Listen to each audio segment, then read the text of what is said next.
James was much admired on the island of Silverwood. When he was boarding a passenger train, the passengers always admired him before he set off, and often thanked him for his splendid run.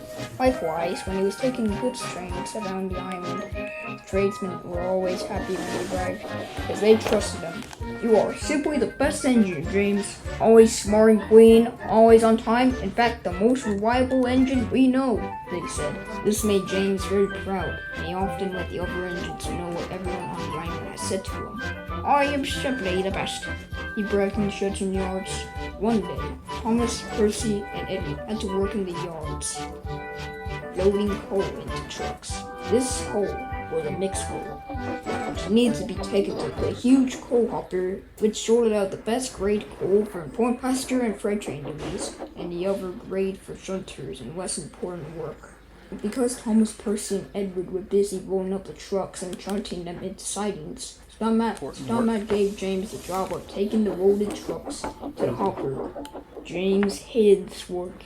It seemed every time he worked with coal, it rained, making his lovely red paint look filthy. It often took the yardman 2 days to get his work clean again. James hated being washed. When James arrived at the coal yards, it was indeed raining. Stuntman spoke to him. "James, I have chosen you to do this job because you're really fast and reliable. As soon as it's finished, you might do your favorite farmyard run as a reward. Now off you go." And that was that. James rose to Stuntman's praise. He still hated the task ahead. "Come on, old boy. Very soon be done. You'll see," said the driver. But when they arrived, there was much confusion. The rain poured down, and the crane refused to work any longer.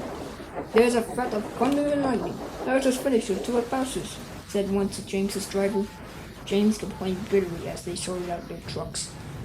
But there was nothing he could do about it. Engines were to come, snow, storms, or floods. An engine's job is never done, and be grateful for that, said his fireman before they set off. James was in a filthy mood when he arrived at the hopper. His task was tricky, but not all that difficult. After the coal had been sorted out, it was discharged into trucks on the hopper itself. As this was covered, it created masses of dust which covered any engine work in the hopper. The work seemed slow. James's train of trucks was wrong, and he was slowly getting dirtier and dirtier, which made him more and more impatient. Come on, he yelled angrily. "I got much more important things to do than watch you trucks being unloaded." But the trucks would have none of it. They knew James in his outburst. "You're just like a big red people. Every time what we do with people, don't we? Drop them." And the trucks all laughed. This made James even angrier as he treated them roughly. The thunder and lightning came. James hated this type of weather. And soon enough, this was the truck's time to push James onto the hopper. On, they shouted. James was being moved by the trucks, and he was shocked by the truck's power. And suddenly, James was moved onto the hopper. And then, lightning struck the hopper, and the coal hopper started to malfunction. Coal started to fall out of the hopper. "Oh no!" cried James. And soon enough, dirty black coal fell from the hopper and fell right onto James. James was now covered in dirty black coal. The trucks were all laughing at his funny appearance. "Nah, well, it looks like the big bad people is now been covered in black coal." They laughed. James was now stuck. He couldn't move until the breakdown train came. James was taken to the works to be mended. Stuntman was the most annoyed with him. "You must learn to control your temper, James. Otherwise..." And he left James to think about what otherwise might mean. The following day, after the storm had been abated, things got back to normal. However, Stuntman wanted more than anything else to clean the huge line of coal trucks in the yard. So he found a diesel. The other engines were most upset, but felt much better when he told them that the diesel was only there to clear away the coal trucks. After his job is done, he will be taken back to the diesel yards. The diesel was all efficient. He kept breaking down and was not as powerful as he looked. But one day, while listening to coal hopper yards, a sudden thunderstorm arose. Lightning hit the rails right in front of the diesel. Smoke poured out of his engine cover. When it cleared, and when it did, Diesel somehow looked different. "I feel marvelous. Please take me for a run," he said to his driver, who duly obliged him.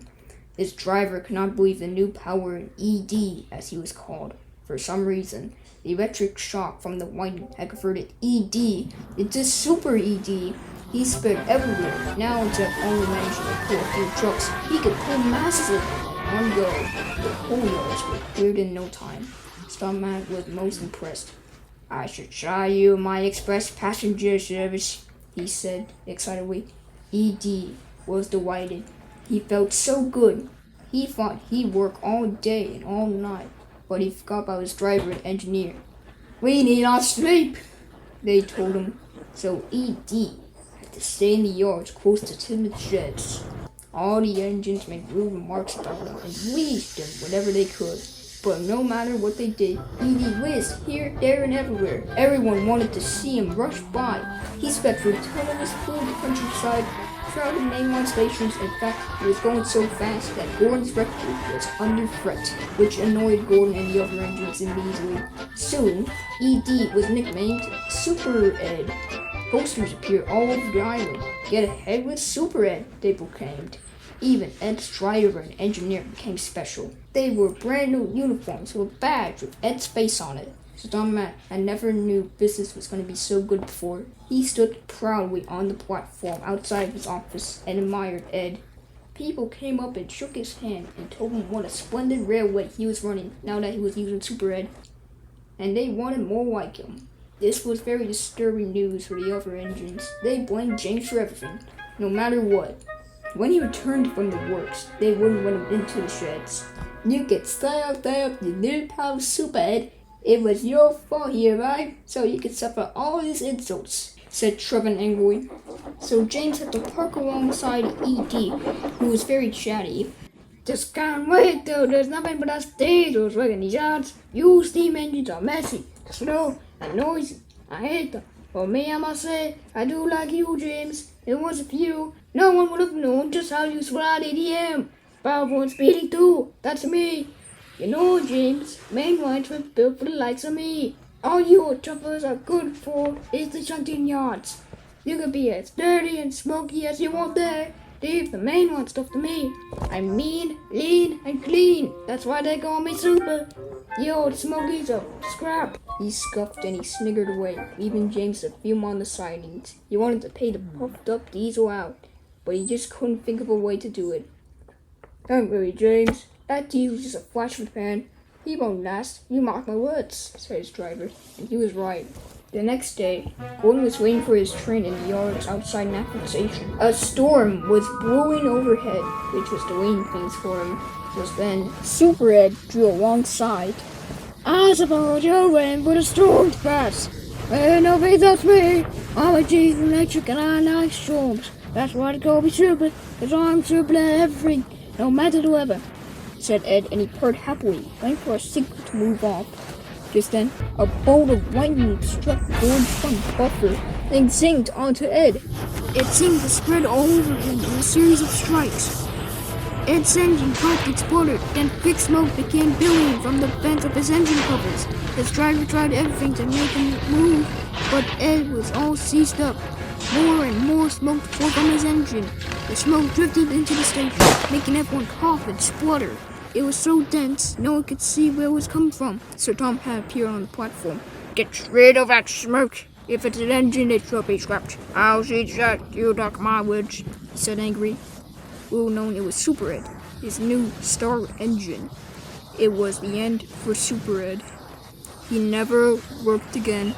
James and Gordon had to take him away. James made a few remarks about dirty, smoky engines off to be scrapped.